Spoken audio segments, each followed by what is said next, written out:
Sebelum lanjut nonton video ini, silahkan klik tombol subscribe dan klik juga loncengnya ya. Kalau kalian suka dengan video ini, silahkan like dan share ke teman-teman kalian. Terima kasih, selamat menonton.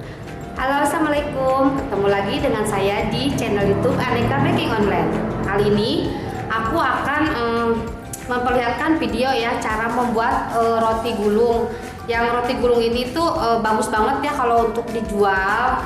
Terus yang ini pakai resepnya benar-benar ekonomis, tapi harga jualnya itu bagus. Terus keuntungannya itu lumayan banget pokoknya. Yuk, yang mau tahu caranya ikuti terus channelnya. Di sini tuh ada bahannya, ada dua kelompok ya. Yang ini tuh bahan utama. Terus kemudian yang ini untuk topping. Nah, lanjut kita ke cara membuat ya. Campurkan semua bahan kering. Ini tepung cakra. Kemudian ini ada tepung terigu yang protein sedang ya. Jadi ini segitiga biru. Itu dicampur. Fungsinya untuk apa? Untuk melembutkan ya, untuk hasil yang lebih lembut. Walaupun tanpa bahan pelembut ya seperti breading topper. Kemudian tambahkan lagi gulanya. Di sini ada susu bubuk. Aduk dulu semua bahan keringnya.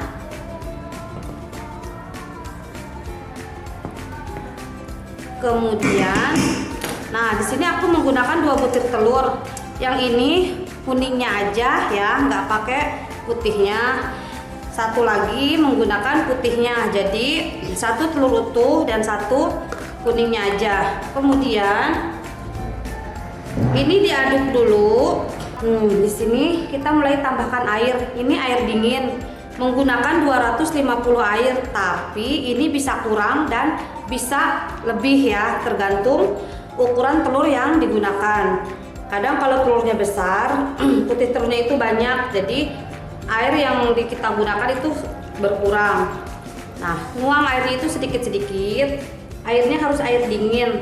Terus bisa juga menggunakan susu cair UHT ya, tanpa rasa. Ini diuleng sampai benar-benar tercampur. Kemudian tambahkan margarin dan garam.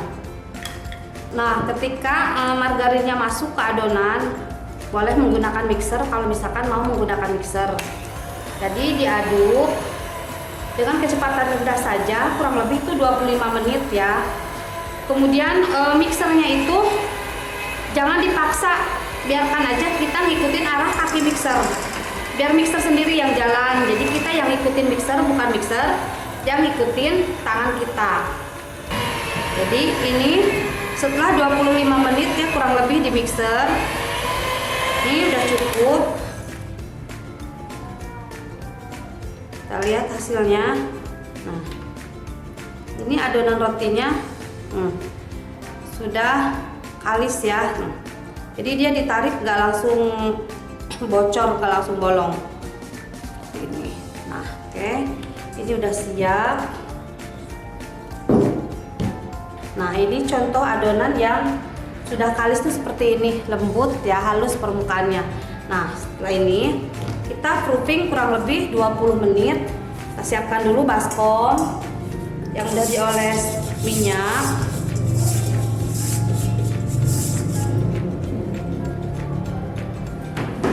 Ininya kita simpan di sini kurang lebih 20 menit ya. Ini ditutup dengan plastik atau apapun yang penting ini tertutup rapat. Setelah menunggu 20 menit, ini hasilnya seperti ini, setengah mengembang ya.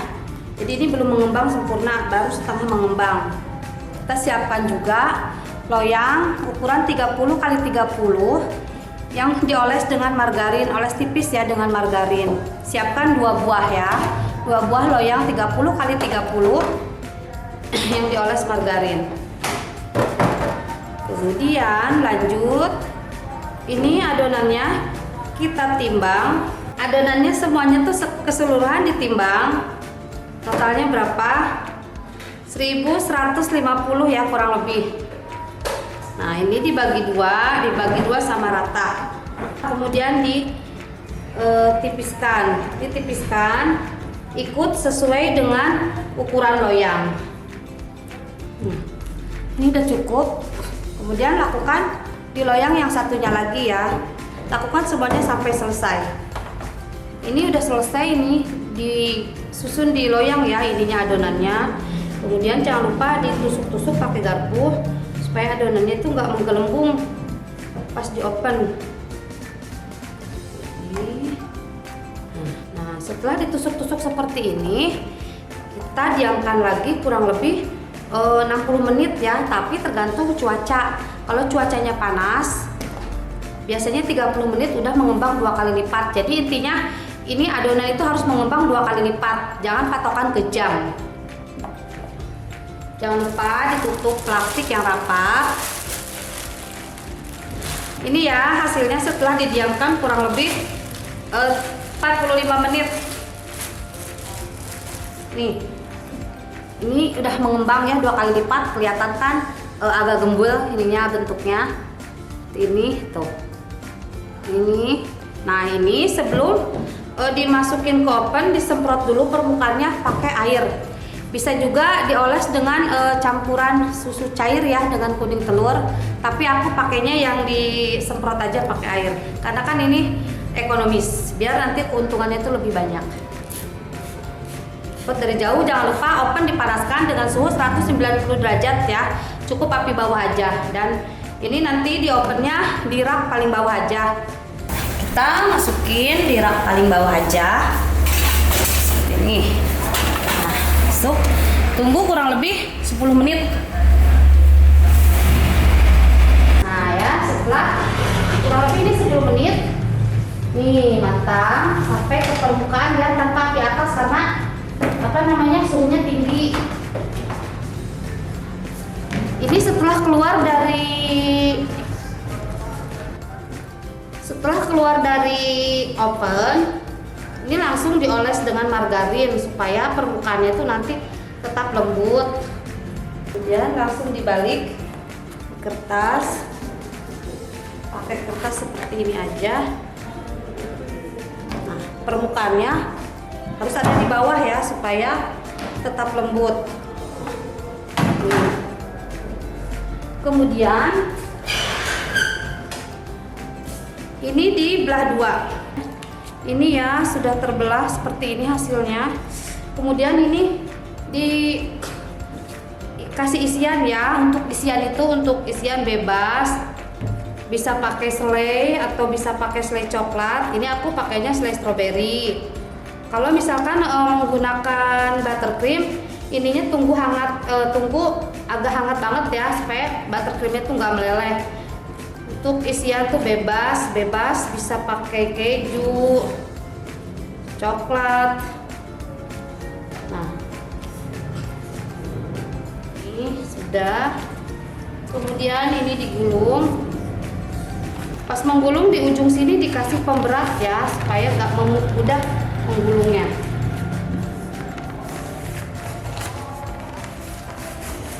Ini. Kemudian ini diamkan dulu beberapa saat di dalam gulungan seperti ini sampai gulungannya benar-benar menempel. Lakukan semuanya sampai selesai. Inilah hasilnya. 4 gulung ya seperti ini. Ini 4 gulung besar. Nah, ini udah didiamkan. Kemudian siap-siap kita potong dan kita topping. Ini bisa menghasilkan 5 atau 4 potongan ya. Aku bikinnya 5. 1, 5. Kita ambil satu gulungan seperti ini. Kemudian kita siapkan toppingnya ya. Aku mau pakai topping. Ini dioles dulu dengan margarin atau boleh dengan butter. Nah, ini satu aku buat topping coklat.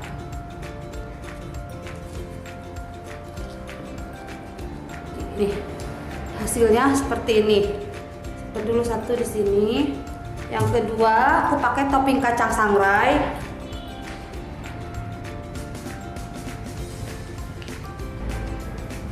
Ini hasilnya seperti ini. Nah, yang ketiga aku mau pakai toppingnya keju ya. Nah, kejunya diparut kasar.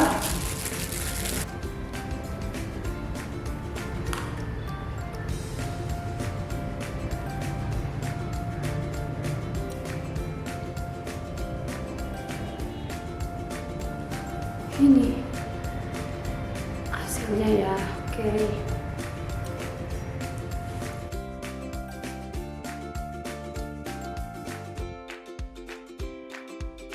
Baiklah, ini Bunda hasil akhir dari roti gulung yang kita buat tadi ya, seperti ini. Dan ini kalau yang untuk dijual ya seperti ini kemasannya. Untuk ukuran itu bisa disesuaikan dengan harga jual. Nah, ini yang menggunakan loyang 30 x 30. Kalau misalkan mau yang agak lebih kecil terus ramping, itu bisa menggunakan loyang 22 x 22 sebanyak 4 buah ya loyangnya. Nah, kalau menggunakan 30 x 30 kan tadi 2. Jadi kalau misalkan hasilnya mau nggak semontok ini, agak kecilan lagi karena mungkin harga jualnya itu mau lebih rendah, bisa menggunakan loyang 22 x 22 sebanyak 4 buah. Prosesnya sama seperti menggunakan loyang 30 x 30. Nah, kita lihat hasilnya tuh seperti apa dalamnya. Yuk, kita buka. Nih. Ini udah kelihatan lembut banget. Seperti ini. Udah lembut banget, udah pastinya udah enak banget. Oke, baiklah, itu resep dan cara membuat roti gulung. Sampai ketemu di resep selanjutnya. Assalamualaikum warahmatullahi wabarakatuh.